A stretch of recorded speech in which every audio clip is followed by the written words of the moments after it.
Good morning student. फिर से हम काव्य खंड का सेकंड वीडियो लेकर आ रहे हैं सूरदास से रिलेटेड।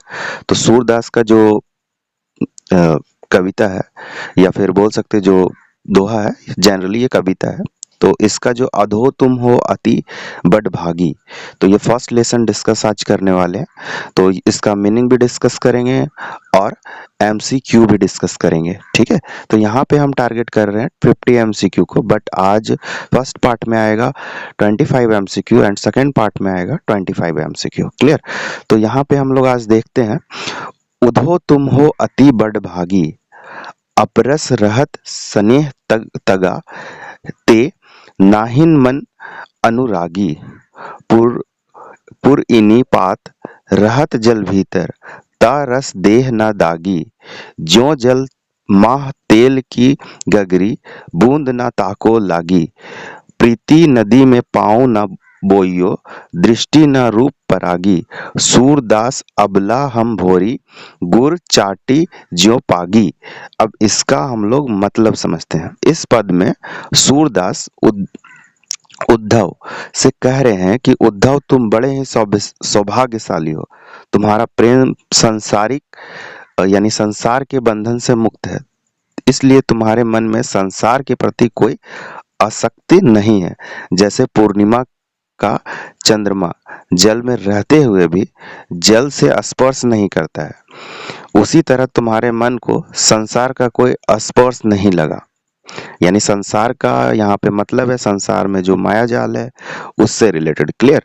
जैसे जल में तेल की बूंद, तो देखते हैं हम लोग, जैसे जल में जब तेल की बूंद डालते हैं तो वो तेल को कभी भी डुबोता नहीं है। क्लियर, यानी दोनों अलग अलग रहता है। तो सूरदास का जो यहाँ पे टारगेट है, ये इसी चीज को बताने का कोशिश किया गया, लेकिन उससे मिलती नहीं है, मतलब जल की बूंद। उसी प्रकार तुम्हारा मन संसार से अलग है। सूरदास कहते हैं कि मैंने प्रेम की नदी में अपने पांव भी नहीं डुबाए और ना ही मेरी दृष्टि ने रूप रंग आस्वादन किया। क्लियर। अब मैं इस अबला स्त्री, इस मोह माया में फंस गया हूँ, जैसे कि गुरु के हाथों में एक पागल व्यक्ति ठगे जाते हैं। क्लियर।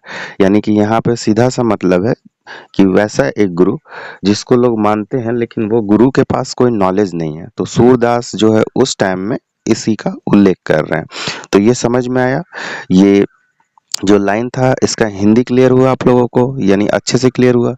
जब ये अच्छे से क्लियर होगा तो ध्यान दीजिए, आप लोगों को क्वेश्चंस बनाने का रफ्तार भी बहुत ज़्यादा होगा। तो आप लोग पीडीएफ भी डाउनलोड कर सकते हैं मेरे यूट्यूब डिस्क्रिप्शन से, नो प्रॉब्लम, या फिर टेलीग्राम में आके। नेक्स्ट हम लोग समझते हैं।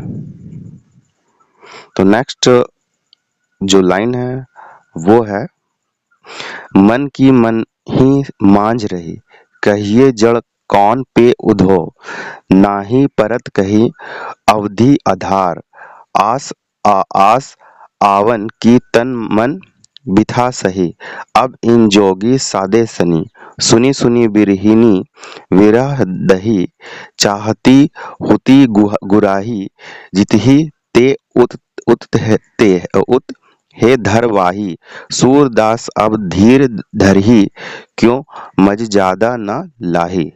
ठीक है, मज ज्यादा ना लागे, यानी यहाँ पे मर्यादा का मतलब है मर्यादा। तो यूपी वाले लोग मर्यादा को मर्यादा बोलते हैं। क्लियर, तो इसको समझते हैं।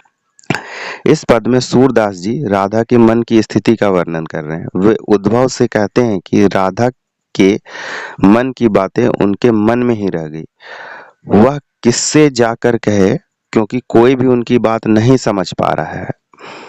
राधा ने श्री कृष्ण के आने की उम्मीद में अपना तन मन दोनों व्यथा सहते हुए धीरज रखा, लेकिन अब योग के संदेश सुन सुनकर उनके मन में विरह की आग और भड़क गई।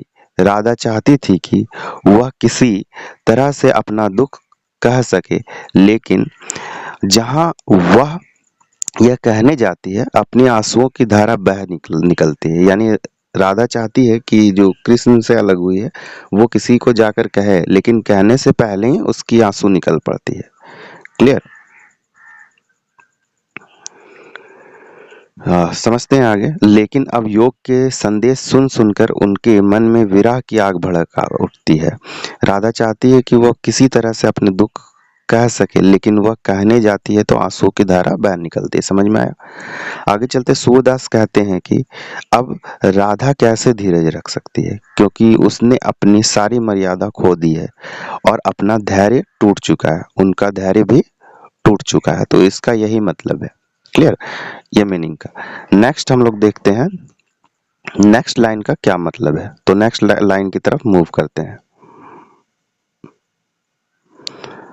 तो नेक्स्ट लाइन है, हमारे हरी हरली की लकड़ी। क्या है? हमारी हरी हरली की लकड़ी, मन क्रम वचन नंद नंदन उर, यह दृढ़ करी पकड़ी, जागत सोवत स्वप्न दिवस नासी, कान्हा कान्हा जग सी, सुनत जो लगत है, ऐसो ज्यों करुई ककरी, सुतो व्याधि हमके ले आए, देखी सुनी न करी, यह तो सूर तन ही ले सौंपे, जिनके मन चाकरी। तो अब हम लोग समझते हैं। तो इस पद में सूरदास जी राधा के प्रेम में गहनता को दर्शाते हैं। क्लियर? राधा कहती है कि वो मेरे श्री कृष्ण यानी हरि मेरे लिए उसी प्रकार आवश्यक हैं जैसे हरली पक्षी के लिए लकड़ी होती है। हरली पक्षी अपने प्रिय लकड़ी को जीवन भर साथ रखता है। उसी तरह मैंने श्री कृष्ण को अपने मन, वचन और कर्म से दृढ़ता से पकड़ रखा है। क्लियर? राधा कहती है कि जागते हुए, सोते हुए और सपने में भी दिन रात मेरे मन में केवल कान्हा का नाम ही बसा रहता है। जब कोई योग की बातें सुनते हैं, योग का मतलब यहाँ पे वियोग से है। क्लियर?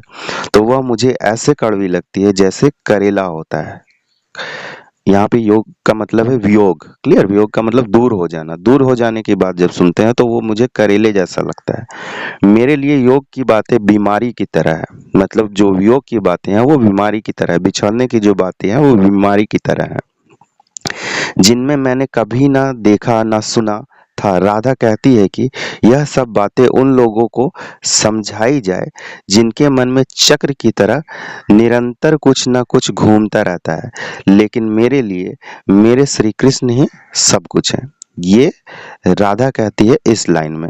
नेक्स्ट लाइन पे हम लोग मूव करते हैं।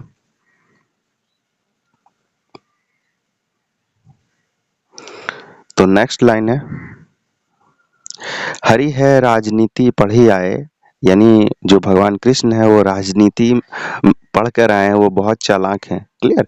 समूची बात कह मधुकर के, समाचार सब पाए, एक अति चतुर होए, पहिले ही अब गुरु ग्रंथ पढ़ाए, बढ़ी बुद्धि जानी जो, उनके जोग सदेश पढ़ाए, उधो भले लोग आगे के, हर हित दौलत धाये, उन आपनो मन फेर पाए, चलत जू हुते चुराए, ते क्यों अनीति करे, आपुन जे और अनीति छुड़ाए, राज धर्म तो यहो सुर, जो प्रजा न जाहि सताए। तो अब इसका मीनिंग हम लोग समझते हैं। क्लियर?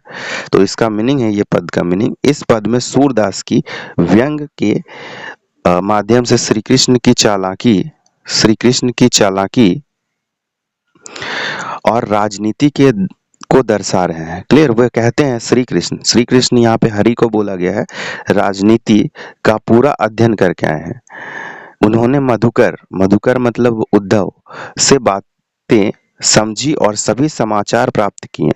पहले से ही वे बहुत चतुर थे और अब उनके गुरु ग्रंथों का अध्ययन करके अपनी चतुराई को बढ़ा लिए। यानी कि यहाँ पे जो फोर्थ लाइन है वो कृष्ण भगवान की चतुरता को बताया जा रहा है।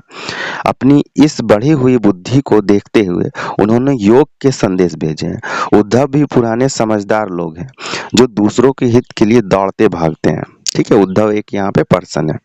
अब वे वही योग के संदेश अपने मन में फेर पाएंगे। क्लियर? जो कृष्ण ने उन्हें सिखाए हैं। सूरदास कहते हैं कि लोग दूसरों की अनैतिकता छुड़ाते हैं, वे खुद कैसे अनैतिक हो सकते हैं। राजधर्म तो यही है कि जो राजा है वह अपनी प्रजा को कभी भी कष्ट ना पहुंचाए। मतलब यहाँ भगवान श्री कृष्ण के लिए बोल रहे हैं, क्योंकि कृष्ण जो थे वो राजा थे। और कहना है कि वो अपने मतलब सूरदास का कहना है कि वो अपने कभी भी अ, जो प्रजा है उसको कष्ट ना पहुंचाए। यहाँ पे प्रजा से डायरेक्ट बिलोंग्स हो रहा है राधा पे। क्लियर? तो इसलिए श्री कृष्ण ने यहाँ नीति अपनाई है कि वो प्रजा गोपियों को योग के माध्यम से मोह माया से मुक्त कर देंगे। और योग यहाँ पे मतलब है वियोग के माध्यम से, यानी दूर जाकर अपनी गोपियों के मोह माया से मुक्त कर देंगे। क्लियर? तो नेक्स्ट हम लोगों का जो है वो है एमसीक्यू पार्ट। तो एमसीक्यू पार्ट हम लोग नेक्स्ट आने वाला वीडियो में करेंगे। क्लियर? तो देखते हैं आगे। तो प्लीज़ आप मेरे चैनल को लाइक शेयर और सब्सक्राइब करें मोर इन्फॉर्मेशन के लिए। तो इस तरह का वीडियो धीरे धीरे समय पे समय आता रहेगा, हर दिन आता रहेगा। क्लियर? तो आज के लिए इतना ही।